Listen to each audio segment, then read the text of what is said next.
क्या प्रश्न दे रहा है दोस्तों कि पृथ्वी अपने कक्ष अक्ष पर घूमती है, किस दिशा में घूमती है आपको यह बताना है। तो बड़ा आसान सा प्रश्न दे दिया, सभी को पता है कि पश्चिम से पूर्व घूमती है। देखिए ध्यान दीजिएगा, अपने अक्ष पर बात कर रहा है। आपको पता होगा पृथ्वी 23.5 डिग्री झुकी हुई है, ठीक है। और ये अपने अक्ष पर जब घूमती है ना तो पश्चिम से पूर्व दिशा में घूमती है। इसी वजह से दोस्तों जो सूर्य है वो किस दिशा में उगता है, वो पूरब दिशा में उगता है और पश्चिम में डूब जाता है, ठीक है। याद रखिएगा जस्ट अपोजिट ये मूव करती है, ओके। तो पश्चिम से पूर्व मूव करती है। आगे है सूर्य से पृथ्वी की दूरी कितनी है। ऐसे तो सभी को पता है कि 15 करोड़ किलोमीटर है, बट अगर मिलियन में दे दिया तो क्या बताओगे आप। याद रखिएगा 149 मिलियन किलोमीटर। कितना, 149 मिलियन किलोमीटर। क्या 150 नहीं हो सकता था क्या। ये भी नियर अबाउट है, बट 1 मिलियन में याद रखिए 10 लाख का अंतर पड़ जाता है। तो ये आपका राइट आंसर हो जाएगा, क्योंकि अपसौर और उपसौर की बात जानते होंगे, तो वो अगर आप लेके चलोगे तो आपका राइट आंसर यहाँ पर ए वाला हो जाएगा, ठीक है। हाँ, अगर नहीं दिया हुआ 149 तो 150 भी आप कर सकते हैं। आगे देखिए, कह रहा है पृथ्वी पर दिन रात की अवधि समान होती है। किस जगह पर दिन और रात एक समान होता है, यानी 12 घंटे का दिन और 12 घंटे की रात होती है। आप सभी को पता है कि एक दिन में कुल 24 घंटे होते हैं, तो दिन और रात की अवधि का समान होना मतलब दोनों का 12-12 होना। और ऐसा कहाँ पर होता है, तो पृथ्वी पर जो सबसे लंबी रेखा खींची जाती है वो होता है भूमध्य रेखा या विषुवत रेखा। उसी रेखा पर दिन और रात की अवधि क्या होती है, बराबर होती है। इसलिए यहाँ पर राइट आंसर क्या हो जाएगा, भूमध्य रेखा। अगर भूमध्य ऑप्शन में नहीं होता, विषुवत रेखा दिया होता, तो वो भी राइट आंसर हो जाता, या इसको कभी कभी 0 डिग्री लाइन भी बोला जाता है, ठीक है। तो याद रखिए वो भी राइट आंसर हो जाता।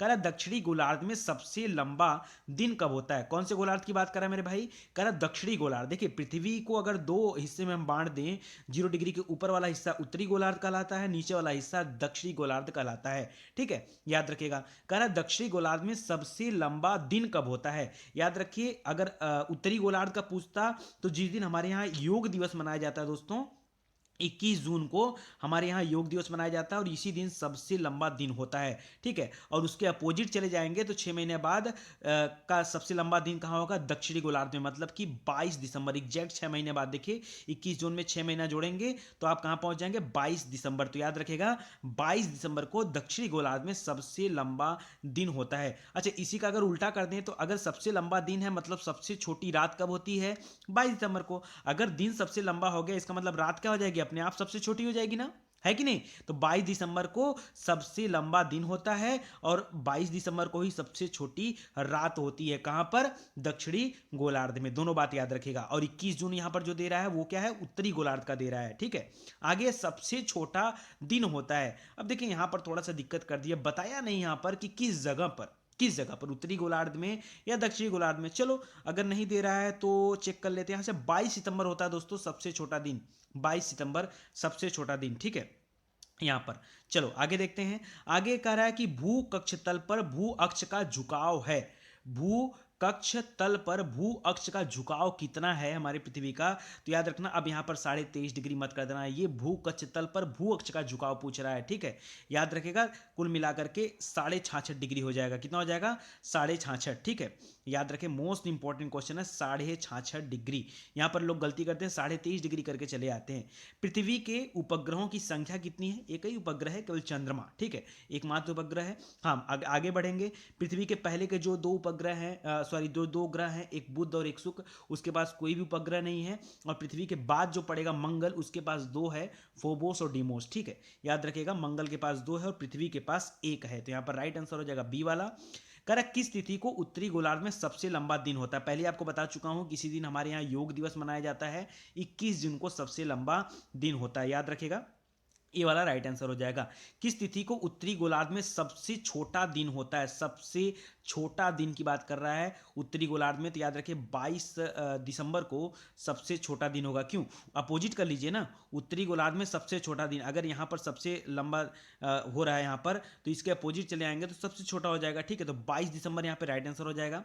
ध्रुवों पर दिन की अवधि, दोस्तों ये सब आपको पढ़ाया गया, आप ज्योग्राफी वाले वीडियो में जाइए, वहाँ डिटेल से मैंने इस चीज़ को पढ़ाया है, समझाया आपको, ठीक है। करा ध्रुवों पर दिन की अवधि कितनी होती है। सभी को पता है कि ध्रुवों पर 6 महीने का दिन और 6 महीने का रात होता है, ठीक है। तो याद रखिएगा यहाँ पर 6 मंथ्स हो जाएगा, बी वाला राइट आंसर हो जाएगा।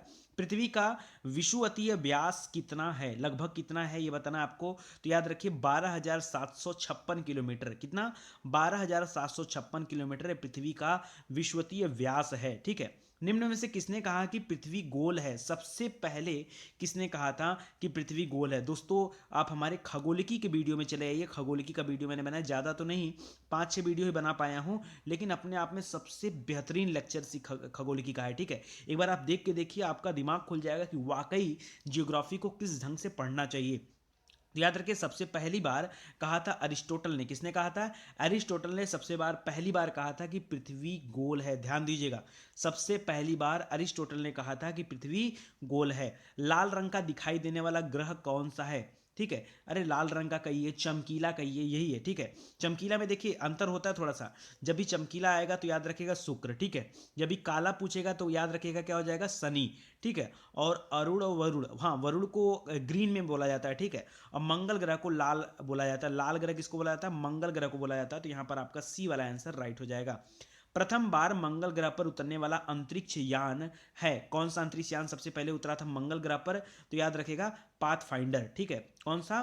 पाथफाइंडर सबसे पहले उतरा था, ठीक है। उसके बाद मार्स वगैरह कई सारे गए यहाँ से, बट पाथफाइंडर सबसे पहले वहां पे उतरा था। सौरमंडल का सबसे बड़ा ग्रह कौन सा है? सबसे बड़ा, आकार की दृष्टि से सबसे बड़ा पूछ रहा है, तो याद रखिए बृहस्पति ग्रह जो है ये सबसे बड़ा ग्रह है। पूरे सौरमंडल में 8 ग्रह हैं और 8 में सबसे बड़ा कौन सा है? तो बृहस्पति है, ठीक है। आगे, नंगी आंखों से दिखने वाला सबसे दूर का ग्रह कौन सा है जिसको हम अपने नंगी आंखों से देख सकते हैं? तो शनि को। और शनि के अलावा शनि के जो छल्ले हैं चारों तरफ के वो भी दिखाई देते हैं, ठीक है। और यह सबसे दूर से दिखने वाला जो है एकमात्र ग्रह है। आगे, सौरमंडल का सबसे छोटा ग्रह कौन सा है? तो आकार की दृष्टि से सबसे छोटा कौन सा है? बुध ग्रह है सबसे छोटा ग्रह, ठीक है। पृथ्वी का एकमात्र उपग्रह कौन सा है? पृथ्वी का एक ही है, चंद्रमा है, ठीक है। बाकी डिमोस और फोबोस ये दोनों मंगल के हैं, और टाइटन जो है ये अपना शनि का है, ठीक है। और बृहस्पति का सबसे बड़ा ग्रह को उपग्रह कौन सा है? गैनीमिड, उसका नाम क्या है? गैनीमिड। चंद्रमा की सतह पर उतरने वाला प्रथम व्यक्ति कौन था? सबसे पहले किसने चंद्रमा पर कदम रखा था? तो नील आर्मस्ट्रांग ने रखा था। किसने रखा था? चंद्रमा पर सबसे पहले कदम रखा था नील आर्मस्ट्रांग ने। याद रहेगा आपको। यहाँ पर राइट आंसर कौन सा हो जाएगा? सी वाला, ठीक है। और इसके अलावा इनके साथ साथ एक कुत्ता भी गया था, सबसे पहले उस कुत्ते ने कदम रखा था। आगे, सूर्य ग्रहण तब होता है, कब होता है सूर्य ग्रहण? याद रखिए, सूर्य मान लीजिए यहाँ पर आप देख के बता सकते हैं, ठीक है। और ये आपकी पृथ्वी है, और पृथ्वी जब सूर्य देखते हैं तो दिखाई नहीं देता, क्यों? क्योंकि बीच में चंद्रमा आ जाता है, ठीक है। और इस चंद्रमा की छाया इस पर बनने लगती है, इस वजह से दिखता नहीं है। तो यहाँ पे आप देख लीजिए आंसर आपका कौन सा हो जाएगा? सी वाला हो जाएगा। चंद्रमा पृथ्वी और सूर्य, चंद्रमा जो है पृथ्वी और सूर्य के मध्य आ जाता है, ठीक है। और सूर्य पूरी तरह से स्पष्ट दिखाई नहीं देता, तभी होता है क्या? सूर्य ग्रहण होता है। कोई दिक्कत आपको? तो राइट आंसर यहाँ पे हो जाएगा सी वाला। देखिए आराम से जितना ज़्यादा आप प्रैक्टिस करके चलेंगे, बढ़िया से पढ़ते चलेंगे, उतना बेहतर आपको याद होता जाएगा। आप लोगों को लग रहा होगा सर बड़ा आसान आसान क्वेश्चन है, पढ़ते चलिए ना। वर्ल्ड ज्योग्राफी है, अभी आगे और भी अच्छे अच्छे क्वेश्चन आएंगे। आप देखिए ना, देख करके पूरा बताइए कि कितना आपको आता है। मेंटल में, मेंटल याद है कि नहीं? मैंने बताया था पृथ्वी की सतह को अगर बांटेंगे तो 3 हिस्से में बांटा जाता था। ऊपर वाला जो हिस्सा था भूपर्पटी या क्रस्ट कहा जाता था, बीच वाले हिस्से को मेंटल कहा जाता था, और अंदर वाले हिस्से को कोर कहा जाता था। याद है ना आपको? कर मेंटल में किस तत्व की प्रधानता होती है? तो मैंने आपको बताया था सबसे ऊपर होता है सियाल यानी सिलिका और एल्युमिनियम, ठीक है। और बीच में जाएंगे तो फिर हो जाएगा सीमा, ठीक है, यानी सिलिका और मैग्नीशियम। मैग्नीशियम की मैग्नीज जरा बताइए तो? मैग्नीशियम, मैग्नीज नहीं, मैग्नीशियम पाया जाता है, ठीक है। तो सीमा का मतलब क्या होता है? SIMA, SI माने होता है सिलिका, और यमे माने होता है मैग्नीशियम, ठीक है। याद रखिएगा। और अंदर चले जाएंगे कोर में, तो वहाँ पर ठोस लोहे, ठीक है, जिसको हम नीफे बोलते हैं, नीफे यानी निकिल और फेरस, ये पाया जाता है, ठीक है। तो यानी आपका यहाँ पे राइट आंसर हो जाएगा सी वाला, राइट आंसर हो जाएगा, ठीक है। देखिए इसीलिए मैं आपको एक साथ बताते हुए चलता हूँ कि आप जो है, अच्छा एक चीज़ और याद रखें, जो सबसे ऊपरी परत है भूपृष्ठ वाली, उसमें जो सियाल होता है, सियाल में SI का मतलब होता है सिलिका, और AL का मतलब एल्यूमिनियम मत लीजिएगा, एल्यूमिना पढ़िएगा। उसको क्या बोलते हैं? इसको एल्यूमिना बोलते हैं, ठीक है। ध्यान दीजिएगा थोड़ा सा।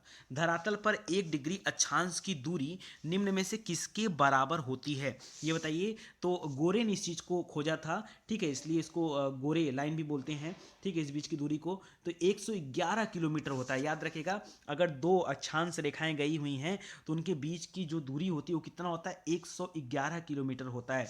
तो राइट आंसर हो जाएगा आपका बी वाला। अब धीरे धीरे हम लोग टफ क्वेश्चन की तरफ बढ़ रहे हैं। वह काल्पनिक रेखा जो पृथ्वी को दो भागों में बांटती है क्या कहलाती है? पहले ही आपको बता चुका हूं, 0 डिग्री लाइन, भूमध्य रेखा या विषुवत रेखा, तीनों एक ही नाम है, ठीक है। और ये पृथ्वी को दो बराबर भागों में बांटती है, ठीक है। और याद रखेगा कर्क रेखा जो है ये 23.5 डिग्री उत्तरी अक्षांश रेखा है, जबकि मकर रेखा जो है ये 23.5 डिग्री दक्षिणी अक्षांश रेखा है, ठीक है। एक देशांतर से दूसरे देशांतर के बीच समय अंतराल कितना होता है, कितने समय का अंतर होता है, ये आपको बताना है। तो 4 मिनट का अंतर होता है। अरे पूरे पृथ्वी को आप देख लो ना, 24 घंटे में अगर मूव करती है, 24 घंटे में 360 डिग्री घूमती है, ठीक है ना। अरे टोटल अगर आप यहाँ से चले और यहाँ तक आए तो कितना डिग्री होगा, 360 होगा। तो आप सीधे डिवाइड कर दो ना, 24 घंटे डिवाइड बाई 360, आपको पता चल जाएगा, ठीक है, कि जो है एक दो देशांतरों के बीच की दूरी कितनी होती है, तो 4 मिनट आपको पता चल पाएगा, ठीक है। तो यहाँ पर राइट आंसर हो जाएगा ए वाला। आगे है 1 डिग्री देशांतर की सर्वाधिक दूरी कहाँ पर होती है, सबसे ज़्यादा। जैसे मान लीजिए देशांतर, पहली बात तो कहते किसे हैं, कुछ लोग इसमें भी कंफ्यूज जाएंगे। उत्तरी ध्रुव और दक्षिणी ध्रुव को मिलाने वाली रेखा को क्या बोला जाता है, देशांतर रेखा कहा जाता है। और अगर हम पूछें कि इसके बीच की सबसे ज़्यादा दूरी कहाँ पर होगी, तो जो 0 डिग्री लाइन है दोस्तों, वहाँ पर ये सबसे ज़्यादा दूरी होती है और ध्रुवों पर सबसे कम दूरी होती है। तो याद रखिएगा, यानी विषुवत रेखा पर, यानी भूमध्य रेखा पर, यानी 0 डिग्री लाइन पर सबसे ज़्यादा दूरी होती है देशांतर रेखाओं की, ठीक है। तो सी वाला हो जाएगा। कह रहा है ग्रीनविच रेखा से तात्पर्य क्या है, ग्रीनविच रेखा किसे कहते हैं, इससे क्या पता चलता है। तो जो 0 डिग्री देशांतर रेखा होता है दोस्तों, उसको ग्रीनविच रेखा कहा जाता है। यह लंदन के ग्रीनविच नामक जगह से गुजर कर जाता है, इसीलिए इसका नाम क्या है, ग्रीनविच रेखा। और यहीं से जो है टाइम डिसाइड किया जाता है, ओके। याद रखिएगा 0 डिग्री देशांतर रेखा। अंतरराष्ट्रीय तिथि रेखा किसे कहते हैं, अरे यार ये प्रशांत महासागर से बेरिंग जल संधि के पास से निकलता है ना, वही वाली रेखा है, ठीक है। और ये कितने डिग्री से गुजरता है, तो 180 डिग्री देशांतर रेखा को अंतरराष्ट्रीय तिथि रेखा बोलते हैं, ठीक है, या इंटरनेशनल डेट लाइन बोलते हैं, ठीक है। याद रहेगा, याद रखिएगा 180 डिग्री देशांतर, जबकि 0 डिग्री वाले को ग्रीनविच रेखा कहा जाता है। अंतरराष्ट्रीय तिथि रेखा का निर्धारण किस वर्ष किया गया था, कब इसको डिसाइड किया गया था और सभी देशों ने इसको मान्यता दिया था, तो 1884 में दोस्तों इसको मान्यता मिला था। कब, 1884 में, याद रखिएगा।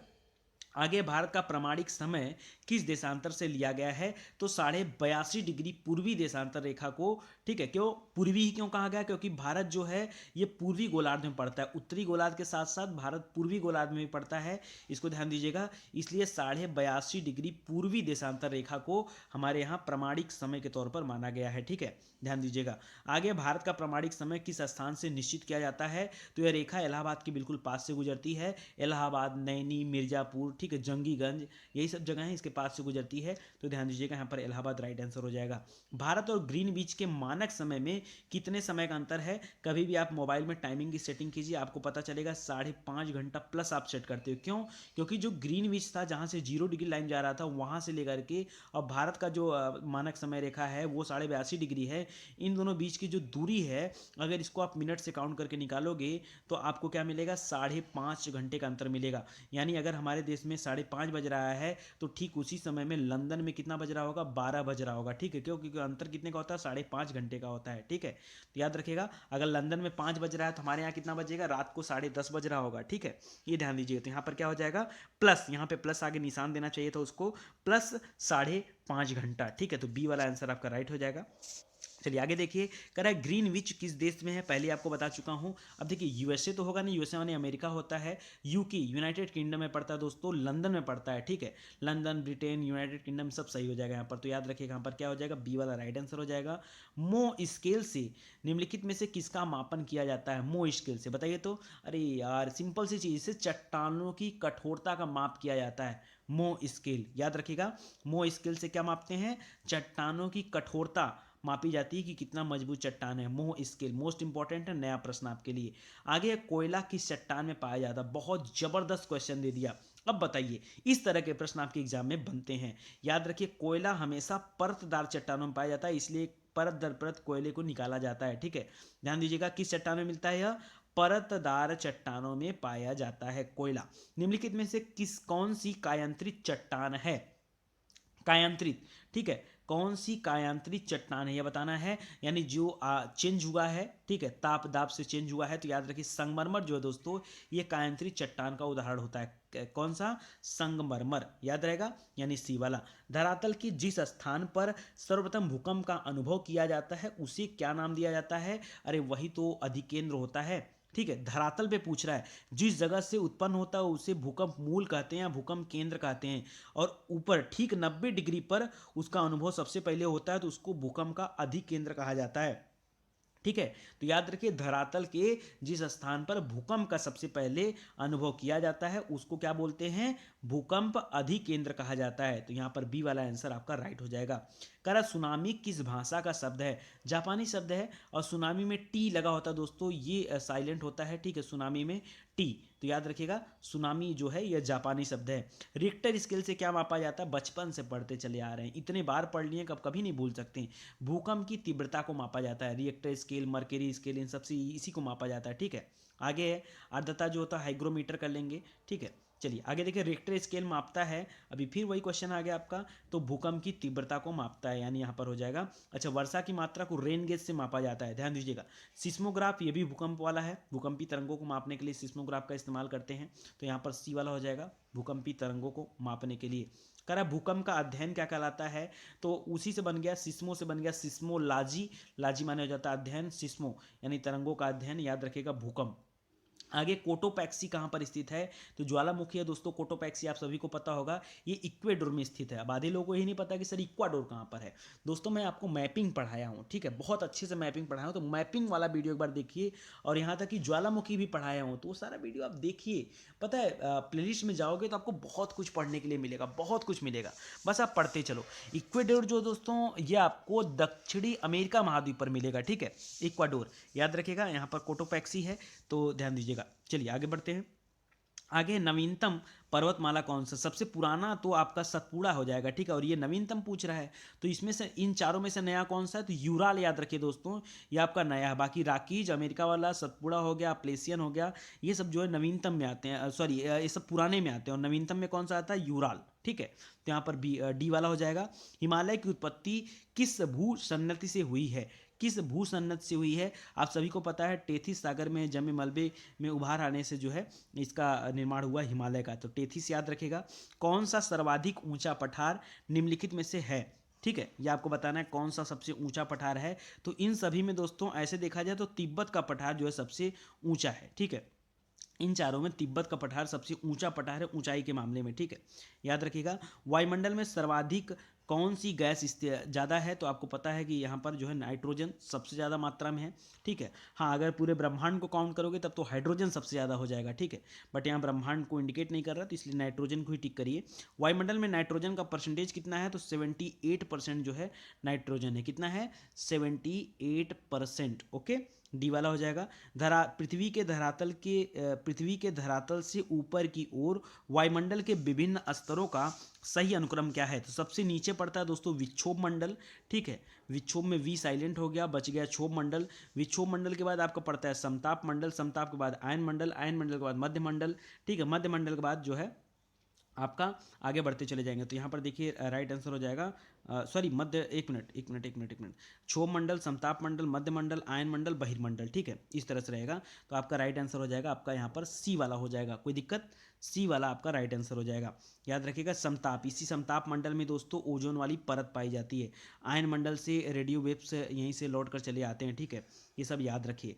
आगे याद रखिए वायुमंडल में दैनिक मौसम परिवर्तन किस मंडल में होता है? तो जितना भी मौसमी संबंधी प्रक्रियाएं हैं वो कहाँ पर घटती हैं? तो क्षोभ मंडल में घटित होती हैं। जितनी भी, चाहे वो बारिश हो गया, चाहे बादल का बनना हो गया, चाहे हिमपात वगैरह कुछ भी हो, सब कुछ यहीं पे होता है, ठीक है। आगे मेघ गर्जन, ये सब कहाँ पे होते हैं? सब वही क्षोभ मंडल में ही होता है।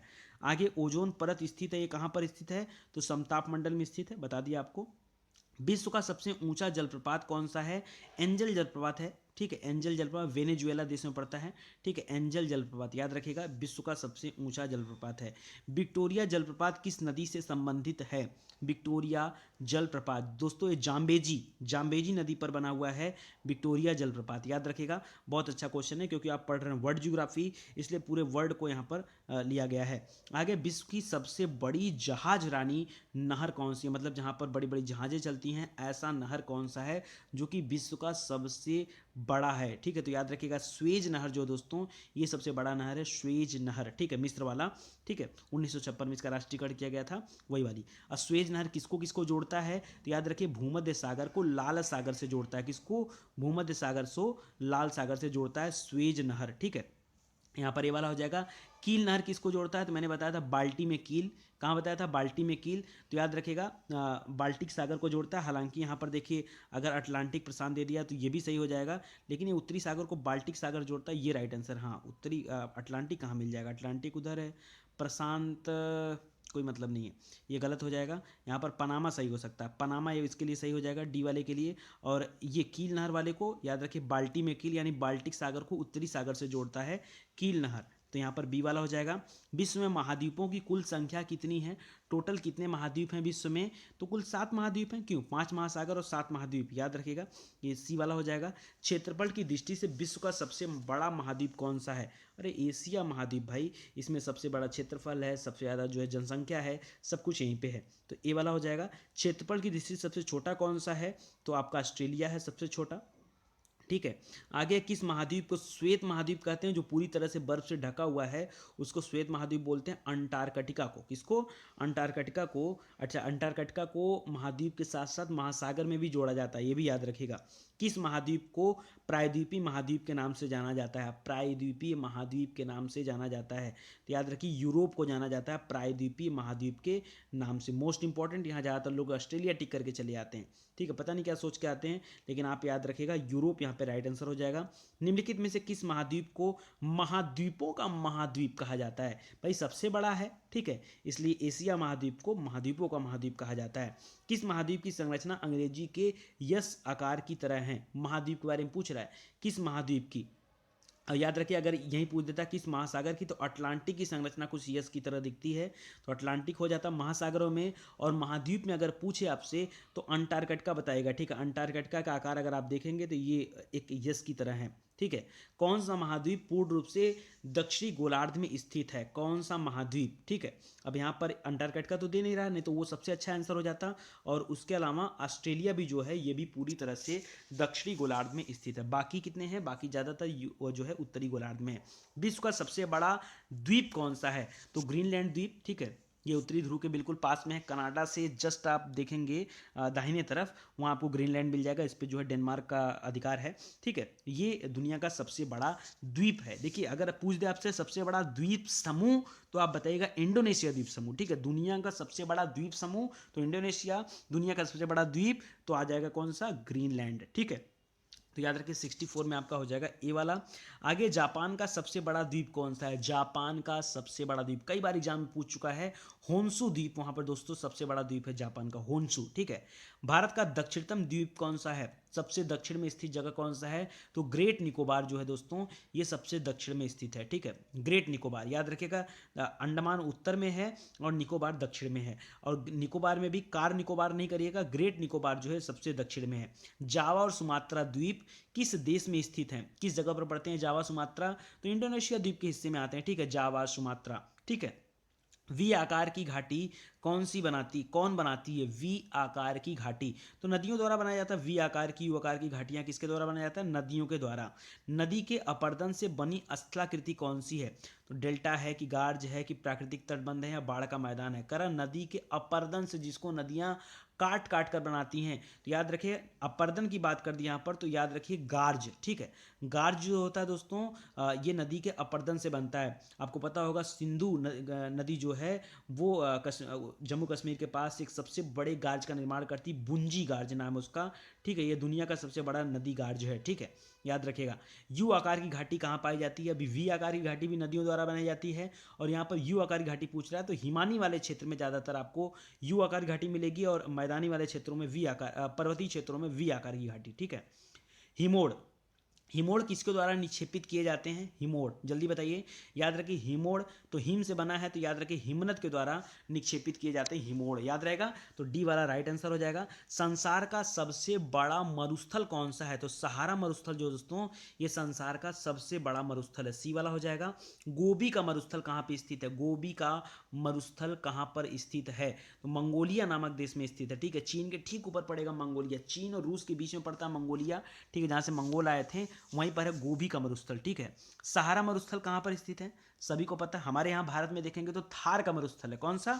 थार का। और सहारा वाला कहाँ पर है? आपके उत्तरी अफ्रीका में पड़ता है, ठीक है।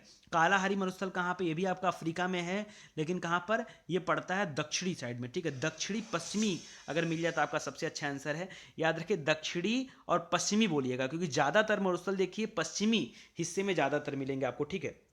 आगे देखिए विश्व का सबसे बड़ा महासागर कौन सा है? तो आकार की दृष्टि से और गहराई की दृष्टि से, दोनों ही दृष्टि से प्रशांत महासागर जो है सबसे बड़ा महासागर है, तो ए वाला हो जाएगा। विश्व का सबसे छोटा महासागर कौन सा है? आकार में सबसे छोटा महासागर, तो याद रखिए अटलांटिक महासागर, ये उत्तरी ध्रुव के पास में है, ये सबसे छोटा, सॉरी अटलांटिक, अटलांटिक सबसे छोटा है, दक्षिणी ध्रुव के पास में है, जो बर्फ वाला है वो है। उसके बाद देखेंगे तो आपका आर्कटिक आ जाएगा, ठीक है। तो याद रखिएगा बी वाला राइट आंसर हो जाएगा।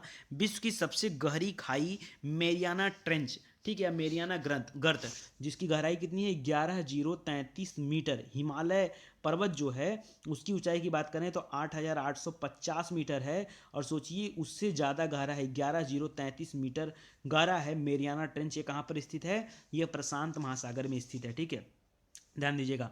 और जो आप वो पढ़ते हो, क्या बोलते हैं, वर्मुला ट्रायंगल, वो आपका कहाँ पर है? तो आपका अटलांटिक में पड़ता है। वर्मुला ट्रायंगल अटलांटिक में है, मेरियाना ट्रेंच प्रशांत में, दोनों बातें याद रखिएगा। पाक जल संधि किन दो देशों को अलग करती है? पाक जल संधि किन दो देशों को अलग करती है? तो भारत और श्रीलंका के बीच में है पाक जल संधि, पता होगा आप लोगों को। बेरिंग जल डमरू मध्य अलग करता है, बेरिंग जल संधि, या इंटरनेशनल डेट लाइन जहाँ पर है वहीं पर है। अलास्का देश सुने ना, अमेरिका में, अमेरिका का हिस्सा आता है, फिलहाल कनाडा के बगल में है अलास्का, ठीक है। रूस और अलास्का के बीच से ये गुजरता है बेरिंग जल डमरू मध्य, यही है, और वहीं से इंटरनेशनल डेट लाइन गुजरती है, ध्यान दीजिएगा। और यहाँ पर हो जाएगा आर्कटिक महासागर को प्रशांत महासागर से, ठीक है, अलग करता है, ध्यान दीजिएगा। मोस्ट इंपॉर्टेंट क्वेश्चन है। चलिए, तो आज का क्वेश्चन सीरीज यहीं पे होता है समाप्त।